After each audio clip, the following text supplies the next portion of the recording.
Today we discuss displacement, velocity and acceleration of a particle moving in a plane using Cartesian coordinate system. तो आपने एक XY plane जो Cartesian coordinate system है उसे लेना है कि किसी भी टाइम के ऊपर हमने एक पार्टिकल सपोज किया और उसके कोऑर्डिनेट्स होंगे x और y और उसका पोजीशन वेक्टर होगा वो r वेक्टर होगा। अगर हम किसी टाइम t के ऊपर इस पार्टिकल के पोजीशन की स्टडी करेंगे तो हमने OP वेक्टर को हमने पढ़ा है कि r वेक्टर इसका पोजीशन वेक्टर है और इसका हमने डिस्टेंस फाइंड किया था और डिस्टेंस था x i cap plus y j cap. इसे आपने इक्वेशन नंबर 1 सपोज कर लेना है। इसके बाद में हमने डिस्प्लेसमेंट, वेलोसिटी और एक्सेलरेशन फाइंड करनी है इसी कार्टेशियन कोऑर्डिनेट सिस्टम की। तो सपोज करो डिस्प्लेसमेंट के लिए कुछ मूवमेंट होगी, तो ये पार्टिकल को सपोज करो कि ये मूव कर रहा है इस कार्टेशियन कोऑर्डिनेट सिस्टम के ऊपर और इसकी पोजीशन कुछ टाइम के बाद ये हो गई और इस पॉइंट का हमने नाम दे दिया P डैश। अब यहाँ पर ये किसी टाइम t के ऊपर था, अगर इसने यहाँ से यहाँ तक का मूवमेंट किया है तो इसको कुछ ना कुछ टाइम तो एक्स्ट्रा और लगा होगा। तो इस टाइम के ऊपर ये t था, इस t टाइम के ऊपर ये यहाँ था और यहाँ पर कुछ और टाइम इंक्रीज हो गया यानी t प्लस dt हो गया। t प्लस dt टाइम के ऊपर ये पॉइंट P डैश की पोजीशन पर पहुंच गया। अब यहाँ पर इसने मूवमेंट की है तो इसके कोऑर्डिनेट्स भी इंक्रीज हुए हैं। अगर टाइम इंक्रीज हुआ है तो x, यहाँ से अगर आप x को देखेंगे तो ये x इंक्रीज हो रहा है। यहाँ से यहाँ तक का डिस्टेंस x था और यहाँ से यहाँ तक इसने इंक्रीज किया है तो ये क्या हो गया x प्लस dx हो गया इसका x कोऑर्डिनेट। और y कोऑर्डिनेट यहाँ पर था, अब इसने यहाँ पर थोड़ा सा और ऊपर इंक्रीज किया है तो y का कोऑर्डिनेट भी इंक्रीज हो गया, y प्लस dy हो गया। अब इसका पोजीशन वेक्टर r वेक्टर है। अब पोजीशन भी चेंज हो रही है और इंक्रीज भी हो रही है तो पोजीशन वेक्टर क्या हो जाएगा r vector plus dr vector. अब हमने डिस्प्लेसमेंट निकालनी है। डिस्प्लेसमेंट होगी p डैश, ये डिस्प्लेसमेंट हमने फाइंड करनी है और ये जो डिस्प्लेसमेंट हो रही है ये r वेक्टर था और ये डिस्प्लेसमेंट हुई dr वेक्टर की। तो ये dr वेक्टर की डिस्प्लेसमेंट हुई तभी हमारे पास OP dash r vector plus dr vector बना है। अब हमने पोजीशन वेक्टर पार्टिकल P का एट टाइम t के ऊपर देखा था कि OP वेक्टर है r वेक्टर के इक्वल जो है हमारे पास x i cap plus y j cap. अब हमने पार्टिकल P डैश को at time t plus dt देखना है तो हमारे पास OP डैश आ जाएगा। OP dash vector equals to r vector plus dr vector जो इसके पोजीशन वेक्टर हैं इक्वल्स टू x को coordinate into i cap plus y का कोऑर्डिनेट इंटू j कैप। तो x का कोऑर्डिनेट यहाँ पर है x plus dx into i cap plus y का कोऑर्डिनेट है y plus dy into j cap. अब हमने डिस्टेंस निकाला था p का एट टाइम t के ऊपर OP वेक्टर निकाला था और OP डैश वेक्टर के अंदर t प्लस dt टाइम के ऊपर OP डैश वेक्टर का हमने डिस्टेंस निकाला था। लेकिन अब हमें निकालनी है डिस्प्लेसमेंट।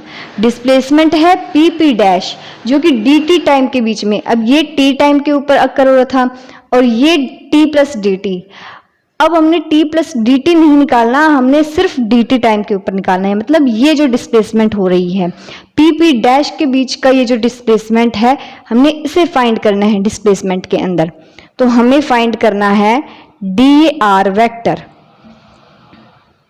और या फिर pp डैश वेक्टर।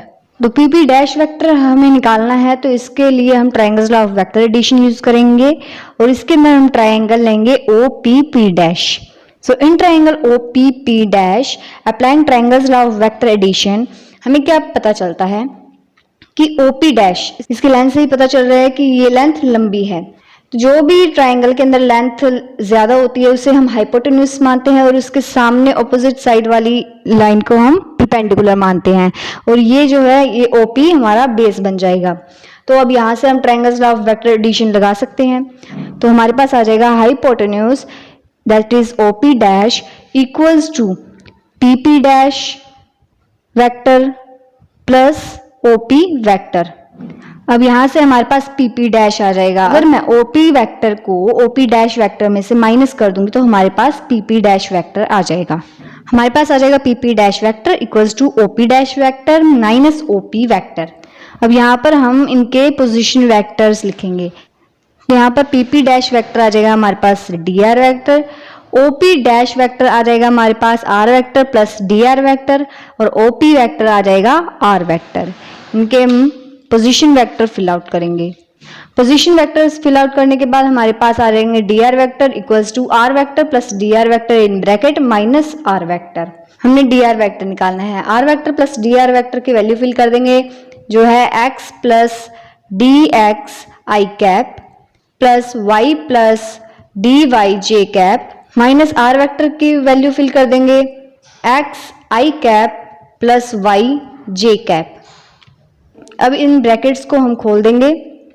ब्रैकेट्स खोलने के बाद हमारे पास आ जाएगा DR vector equals to x i cap plus dx i cap plus y j cap plus dy j cap minus x i cap minus y j cap. अब यहाँ से x i कैप प्लस का है, यहाँ पर minus का है, तो ये कैंसल आउट हो जाएंगे। यहाँ पर y j कैप प्लस का है, यहाँ पर माइनस का है, ये कैंसल आउट हो जाएंगे।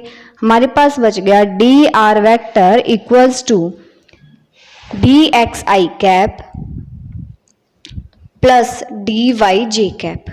ये हमारे पास डिस्प्लेसमेंट आ गई जो हमें चाहिए थी PP डैश वेक्टर।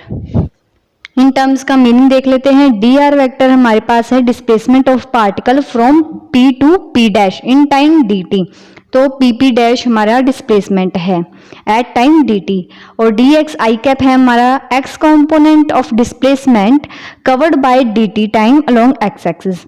सो x एक्सिस के अलोंग हमारे dt टाइम में जो x कंपोनेंट का डिस्प्लेसमेंट किया है कवर, वो हमारा dx i कैप है और dy j कैप ये y कंपोनेंट है डिस्प्लेसमेंट का, जो y कंपोनेंट इस डायरेक्शन के लॉन्ग y कंपोनेंट है of displacement covered by dt time के अंदर जो y एक्सिस के लॉन्ग इसने डिस्प्लेसमेंट कवर किया है, ये वो कंपोनेंट है dy j cap.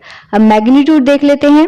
PP dash vector का magnitude equals to dr vector का मैग्नीट्यूड और ये होगा हमारे पास i कैप का मैग्नीट्यूड दैट इज dx का स्क्वायर प्लस j कैप का मैग्नीट्यूड दैट इज dy का स्क्वायर।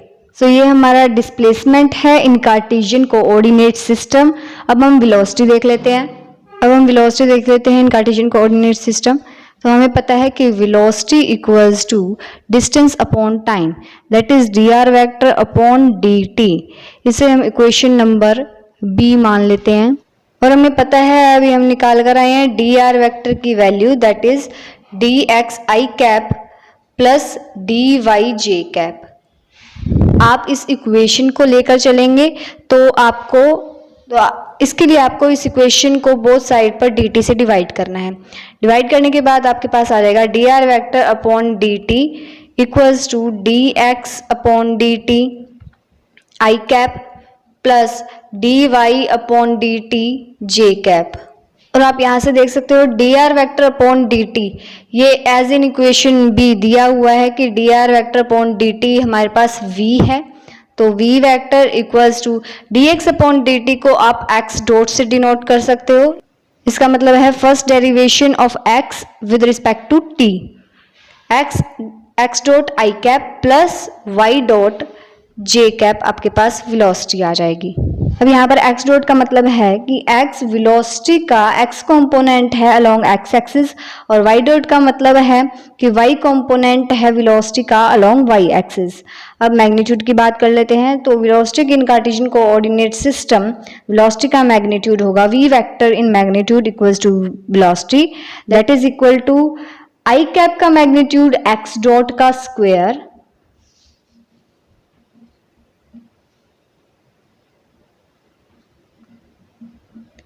प्लस j कैप का मैग्नीट्यूड y डॉट का स्क्वायर।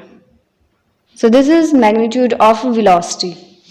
अब हमने कार्टेशियन कोऑर्डिनेट सिस्टम की एक्सेलरेशन फाइंड करनी है। तो हमें पता है कि एक्सेलरेशन होती है a vector equals to dv vector upon dt, मतलब डिफरेंशिएशन ऑफ वेलोसिटी। अब हमें पता है वेलोसिटी हमारे पास है x dot i cap plus y dot j cap. तो अब हम इसको टाइम के साथ डिफ्रेंशिएट कर देंगे तो हमारे पास आ जाएगा dv vector upon dt equals to dx dot upon dt i cap plus dy dot upon dt into j cap. dv upon dt as यहाँ पर दिया हुआ है कि ये हमारे पास है acceleration a vector equals to, अब हम इसको लिखेंगे x डबल डॉट। हमने इसको फर्दर डिफरेंशिएट किया है तो मतलब डबल डिफरेंशिएशन का साइन होता है x डबल डॉट। इसको हम जितनी बार भी डिफरेंशिएट करते रहेंगे उसके ऊपर डॉट उतनी ज़्यादा इंक्रीज होती रहेगी। x double dot into i cap plus y double dot into j cap. ये हमारे पास आ गया इंस्टेंटेनियस एक्सेलरेशन। ये हमारे पास आ गया इंस्टेंटेनियस एक्सेलरेशन। और यहाँ पर x डबल डॉट का मतलब है कि x का component of instantaneous acceleration along x axis के अलोंग इंस्टेंटेनियस एक्सेलरेशन का x कंपोनेंट, और y डबल डॉट का मतलब होता है ay, जिसका मतलब है कि y एक्सिस के अलोंग इंस्टेंटेनियस एक्सेलरेशन का y कंपोनेंट। अब हम एक्सेलरेशन का मैग्नीट्यूड देख लेते हैं। तो सिंपली वही करना है जो हम हर बार करते हैं कि आई कैप का मैग्नीट्यूड का स्क्वायर मतलब x डबल डॉट का स्क्वायर प्लस जे कैप के मैग्नीट्यूड का square that is y double dot का स्क्वायर। ये स्क्वायर रूट के अंदर हमारा मैग्नीट्यूड आ गया।